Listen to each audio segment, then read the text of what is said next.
Leviticus 1.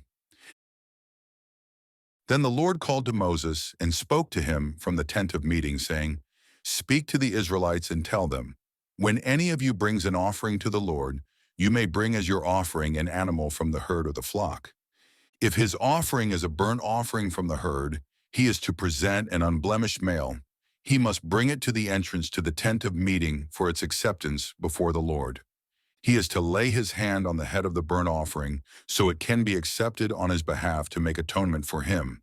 And he shall slaughter the young bull before the Lord. And Aaron's sons, the priests, are to present the blood and splatter it on all sides of the altar at the entrance to the tent of meeting. Next, he is to skin the burnt offering and cut it into pieces. The sons of Aaron the priest shall put a fire on the altar and arrange wood on the fire. Then Aaron's sons, the priests, are to arrange the pieces, including the head and the fat, atop the burning wood on the altar. The entrails and legs must be washed with water, and the priest shall burn all of it on the altar as a burnt offering, a food offering, a pleasing aroma to the Lord. If, however, one's offering is a burnt offering from the flock, from the sheep or goats, he is to present an unblemished male. He shall slaughter it on the north side of the altar before the Lord, and Aaron's sons, the priests, are to splatter its blood against the altar on all sides. He is to cut the animal into pieces, and the priest shall arrange them, including the head and fat, atop the burning wood that is on the altar. The entrails and legs must be washed with water, and the priest shall present all of it and burn it on the altar. It is a burnt offering, a food offering, a pleasing aroma to the Lord. If instead one's offering to the Lord is a burnt offering of birds, he is to present a turtle dove or a young pigeon. Then the priest shall bring it to the altar, twist off its head, and burn it on the altar. Its blood should be drained out on the side of the altar. And he is to remove the crop with its contents and throw it to the east side of the altar, in the place for ashes. He shall tear it open by its wings, without dividing the bird completely. And the priest is to burn it on the altar atop the burning wood. It is a burnt offering, a food offering, a pleasing aroma to the Lord. Leviticus 2. When anyone brings a grain offering to the Lord, his offering must consist of fine flour. He is to pour olive oil on it, put frankincense on it, and bring it to Aaron's sons the priests. The priest shall take a handful of the flour and oil, together with all the frankincense, and burn this as a memorial portion on the altar, a food offering, a pleasing aroma to the Lord. The remainder of the grain offering shall belong to Aaron and his sons. It is a most holy part of the food offerings to the Lord. Now if you bring an offering of grain baked in an oven, it must consist of fine flour, either unleavened cakes mixed with oil, or unleavened wafers coated with oil. If your offering is a grain offering prepared on a griddle, it must be unleavened bread made of fine flour mixed with oil. Crumble it and pour oil on it. It is a grain offering. If your offering is a grain offering cooked in a pan, it must consist of fine flour with oil. When you bring to the Lord the grain offering made in any of these ways, it is to be presented to the priest, and he shall take it to the altar. The priest is to remove the memorial portion from the grain offering and burn it on the altar as a food offering, a pleasing aroma to the Lord. But the remainder of the grain offering shall belong to Aaron and his sons. It is a most holy part of the food offerings to the Lord. No grain offering that you present to the Lord may be made with leaven, for you are not to burn any leaven or honey as a food offering to the Lord. You may bring them to the Lord as an offering of first fruits, but they must not go up on the altar as a pleasing aroma. And you shall season each of your grain offerings with salt. You must not leave the salt of the covenant of your God out of your grain offering. You are to add salt to each of your offerings. If you bring a grain offering of first fruits to the Lord, you shall offer crushed heads of new grain roasted on the fire, and you are to put oil and frankincense on it. It is a grain offering. The priest shall then burn the memorial portion of the crushed grain and the oil, together with all its frankincense, as a food offering to the Lord. Leviticus 3. If one's offering is a peace offering, and he offers an animal from the herd, whether male or female, he must present it without blemish before the Lord. He is to lay his hand on the head of the offering and slaughter it at the entrance to the tent of meeting. Then Aaron's sons the priests shall splatter the blood on all sides of the altar. From the peace offering he is to bring a food offering to the Lord, the fat that covers the entrails, all the fat that is on them, both kidneys with the fat on them near the loins, and the lobe of the liver, which he is to remove with the kidneys. Then Aaron's sons are to burn it on the altar atop the burnt offering that is on the burning wood, as a food offering, a pleasing aroma to the Lord. If, however, one's peace offering to the Lord is from the flock, he must present a male or female without blemish. If he is presenting a lamb for his offering, he must present it before the Lord. He is to lay his hand on the head of his offering and slaughter it in front of the tent of meeting. Then Aaron's sons shall splatter its blood on all sides of the altar.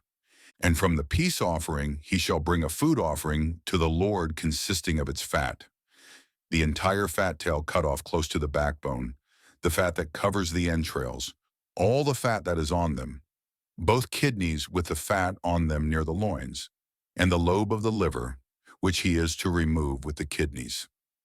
Then the priest is to burn them on the altar as food, a food offering to the Lord.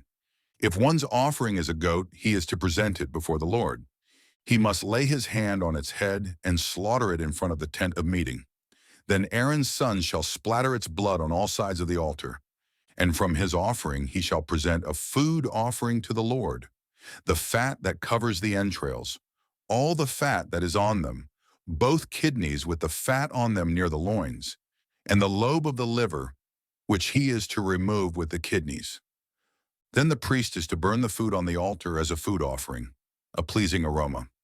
All the fat is the Lord's. This is a permanent statute for the generations to come. Wherever you live, you must not eat any fat or any blood. Leviticus 4. Then the Lord said to Moses, "Tell the Israelites to do as follows with one who sins unintentionally against any of the Lord's commandments and does what is forbidden by them. If the anointed priest sins, bringing guilt on the people, he must bring to the Lord a young bull without blemish as a sin offering for the sin he has committed. He must bring the bull to the entrance to the tent of meeting before the Lord, lay his hand on the bull's head, and slaughter it before the Lord. Then the anointed priest shall take some of the bull's blood and bring it into the tent of meeting. The priest is to dip his finger in the blood and sprinkle some of it 7 times before the Lord in front of the veil of the sanctuary. The priest must then put some of the blood on the horns of the altar of fragrant incense that is before the Lord in the tent of meeting. And he is to pour out the rest of the bull's blood at the base of the altar of burnt offering at the entrance to the tent of meeting. Then he shall remove all the fat from the bull of the sin offering, the fat that covers the entrails, all the fat that is on them, both kidneys with the fat on them near the loins, and the lobe of the liver, which he is to remove with the kidneys. Just as the fat is removed from the ox of the peace offering, then the priest shall burn them on the altar of burnt offering.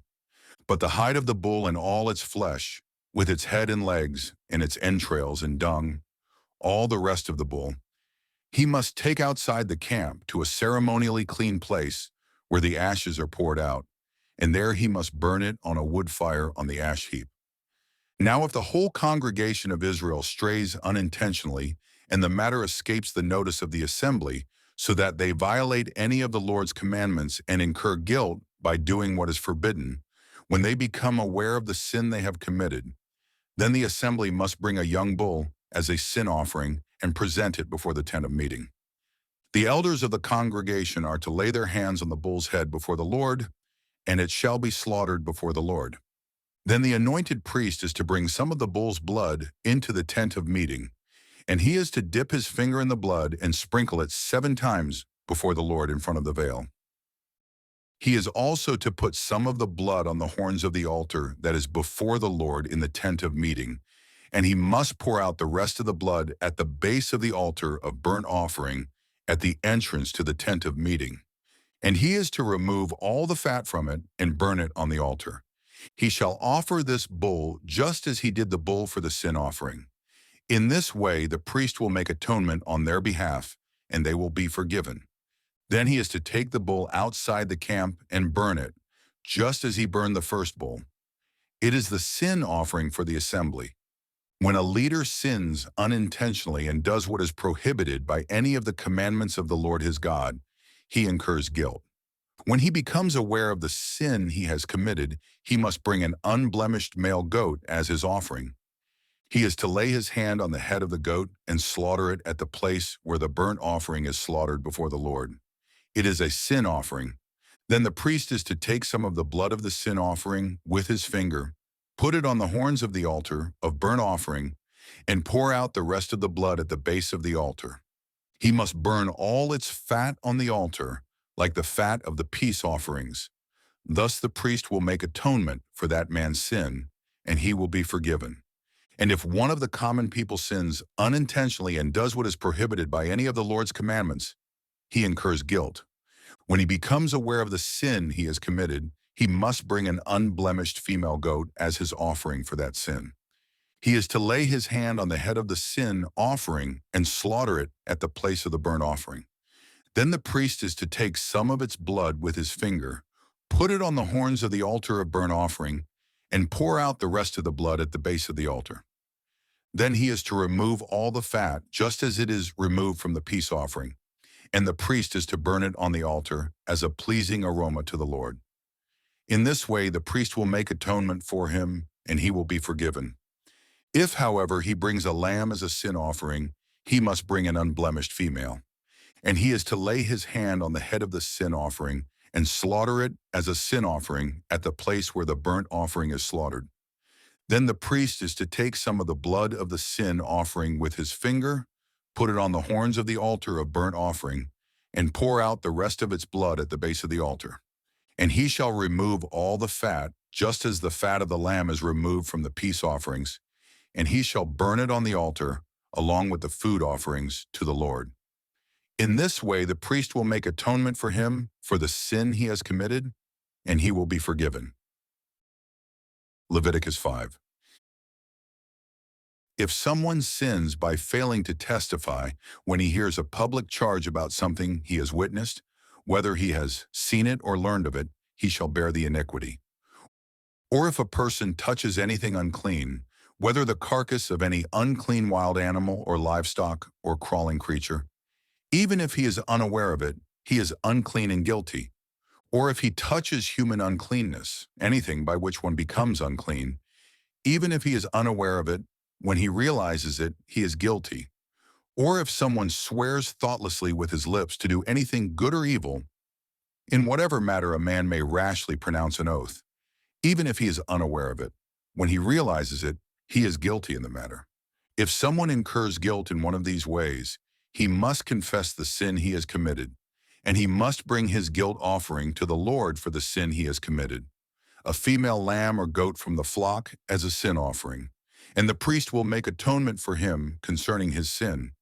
If, however, he cannot afford a lamb, he may bring to the Lord as restitution for his sin 2 turtle doves or 2 young pigeons, one as a sin offering and the other as a burnt offering.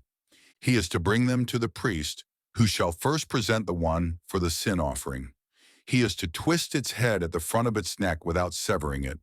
Then he is to sprinkle some of the blood of the sin offering on the side of the altar, while the rest of the blood is drained out at the base of the altar. It is a sin offering, and the priest must prepare the second bird as a burnt offering according to the ordinance. In this way, the priest will make atonement for him for the sin he has committed, and he will be forgiven. But if he cannot afford 2 turtle doves or 2 young pigeons, he may bring 1/10 of an ephah of fine flour as a sin offering. He must not put olive oil or frankincense on it, because it is a sin offering. He is to bring it to the priest, who shall take a handful from it as a memorial portion and burn it on the altar atop the food offerings to the Lord. It is a sin offering. In this way, the priest will make atonement for him for any of these sins he has committed, and he will be forgiven. The remainder will belong to the priest, like the grain offering. Then the Lord said to Moses, "If someone acts unfaithfully and sins unintentionally against any of the Lord's holy things, he must bring his guilt offering to the Lord, an unblemished ram from the flock, of proper value in silver shekels according to the sanctuary shekel. It is a guilt offering. Regarding any holy thing he has harmed, he must make restitution by adding a fifth of its value to it and giving it to the priest, who will make atonement on his behalf with the ram as a guilt offering, and he will be forgiven. If someone sins and violates any of the Lord's commandments, even though he was unaware, he is guilty and shall bear his punishment. He is to bring to the priest an unblemished ram of proper value from the flock as a guilt offering. Then the priest will make atonement on his behalf for the wrong he has committed in ignorance, and he will be forgiven. It is a guilt offering. He was certainly guilty before the Lord. And with that, we bring today's reading to a close. May these sacred words dwell richly in your heart and guide your path in wisdom and truth. Until we meet again to continue our journey through the Holy Scriptures, may the Lord bless you and keep you. Go in his peace.